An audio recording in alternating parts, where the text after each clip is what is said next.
नमस्कार दोस्तों, मैं हूं Raghav Dave. Welcome to my channel. Vipassana के बारे में बहुत सारे आपके प्रश्न मुझे मिले और ख़ास तौर पर लेह विपश्यना सेंटर के बारे में बहुत सारे प्रश्न हैं, तो एक साथ एक वीडियो ही बना देता हूं तो आप सबको उत्तर मिल जाएंगे, जितनी मुझे जानकारी है उतनी। तो पहला एक जनरल क्वेश्चन था कि हाउ मच इट्स कॉस्ट। तो विपश्यना की शिविर का 10 दिन का कोई फ़ी नहीं रहता, अब वो निःशुल्क रहता है। वहाँ तक पहुँचने में जो खर्च होता है वो है, और वहाँ पे अगर लेह में जाओगे 1-2 दिन पहले तो वहाँ का एकोमोडेशन का जो भी खर्चा होगा वो खुद का होगा। दूसरा एक प्रश्न है कि can I visit there by road in January. तो जनवरी में बहुत बर्फ़ होगी, तो वो हितावह नहीं होगा कि आप बाई रोड पहुँच पाएंगे। फिर उसके बाद एक प्रश्न है कि भैया प्लीज़ बता दो कम बजट से कैसे जाएंगे from Delhi, please help.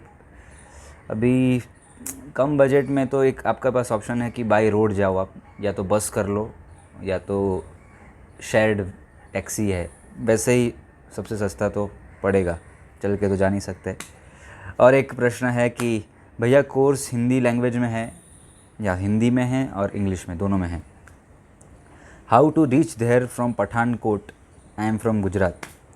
Gujarat से आई थिंक जम्मू तावी या ऐसी कोई ट्रेन में आप जम्मू तावी या पठानकोट पहुंच सकते हैं, और उसके बाद बाय रोड लेह तक का सफ़र आपको तय करना पड़ेगा। Which is the nearest railway station, reply please how to reach by road. एक जनरल क्वेश्चन है। सबसे नज़दीक रेलवे स्टेशन जम्मू तावी है और वहाँ से बाई रोड है। देखिए, लेह में जाने के 2 मार्ग हैं, हमें पता ही है कि एक मनाली से जाएंगे और श्रीनगर से जाएंगे। तो आप कौन से पॉइंट पर पहुँचते हैं? अगर ट्रेन से जाएंगे तो जम्मू तावी आपको मिलेगा, तो जम्मू तावी से शायद टैक्सी होगी, बस होगी, उस तरह से आप जा पाएंगे। Hey Raghav, thanks for sharing. I am planning to go for seva. Was it very difficult in terms of acclimatization and overall sadhana experience.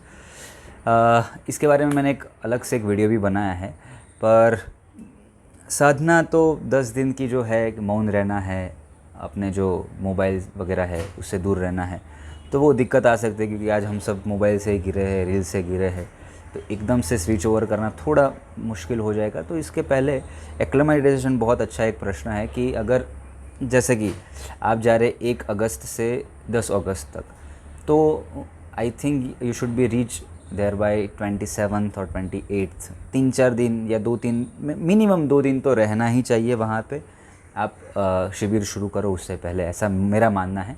Direct भी कितने लोग जाते हैं, पर वो अपना कैसा है, हेल्थ कैसा है, मौसम के कोप अप कैसे करता है अपना शरीर, वो सब बातें हैं।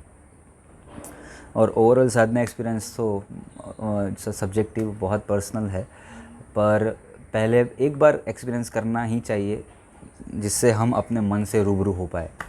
तो it's a must do experience.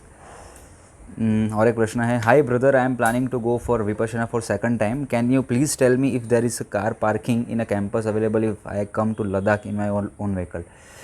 जी, मैं जब 2 साल पहले गया था तब पूरा कैंपस में पूरी जगह ही जगह थी, तो that should not be the case, आपको मिल जाएगा कार पार्किंग की जगह। Brother, do you know the cheapest way to reach there from Jammu Tawi railway station. ये कॉमन एक प्रश्न है। जम्मू तावी से आप शेयर टैक्सी ही कर सकेंगे, या तो बस, मिनी बस वगैरह रहता है, वो ठीक रहेगा। और प्रश्न है कि मुझे भी 10 दिन के लिए जाना है भाई, मैं सांस लेना थोड़ा भारी होता है ये सुना है, आपने क्या महसूस किया?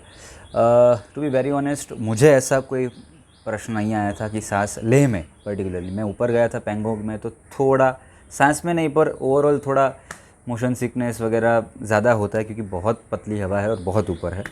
बाकी लेह में अपने विपश्यना सेंटर में ऐसा कोई कारण नहीं है कि उससे दिक्कत आए। मैक्सिमम कितने दिन का शिविर ज्वाइन कर सकते हैं? 2 मंथ आप वीडियो में बोल रहे हो, वो कैसे ज्वाइन कर सकते हैं, प्रोसेस बताएं।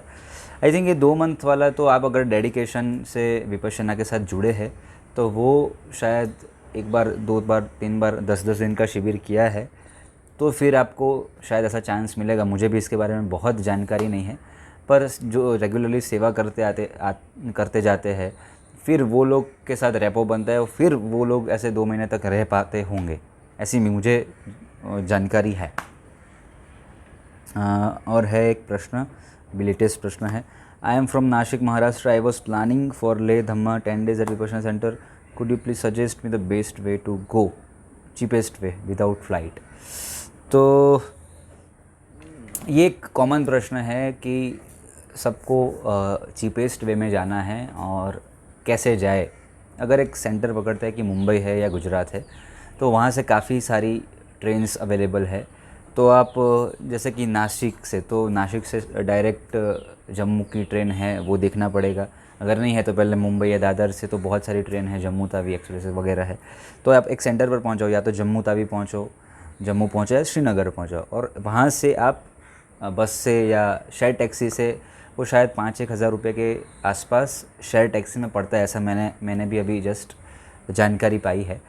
और दूसरा एक ऑप्शन ये है कि मनाली से जाएंगे, तो मनाली से भी एक पूरा हाईवे है, वो आप बस में जा पाएंगे।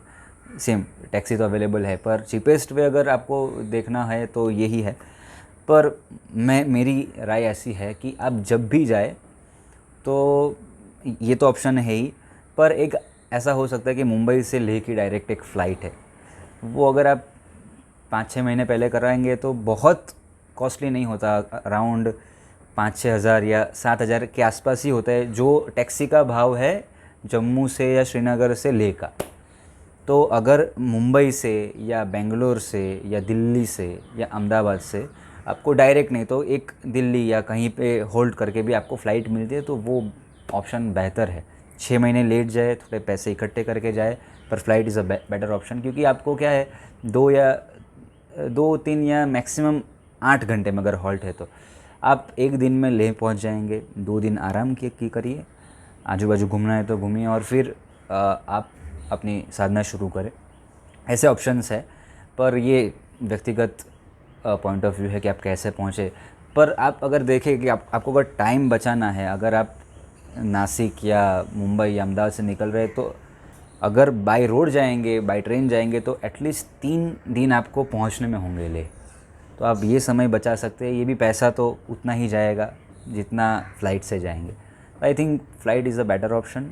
आप वहाँ पे एंजॉय भी कर सकते हैं, 2 दिन वहाँ पे वातावरण से भी अनुकूल हो जाइए, और फिर अद्भुत सौंदर्य का आनंद ले। तो ये सब आपके प्रश्न थे, मैंने सब प्रश्न के उत्तर देने का प्रयत्न किया है, और आपकी यात्रा शुभ ही रहेगी और आप खुद को जानने में और सफल रहेंगे, ये मेरी प्रार्थना है, विश्वास है और श्रद्धा है।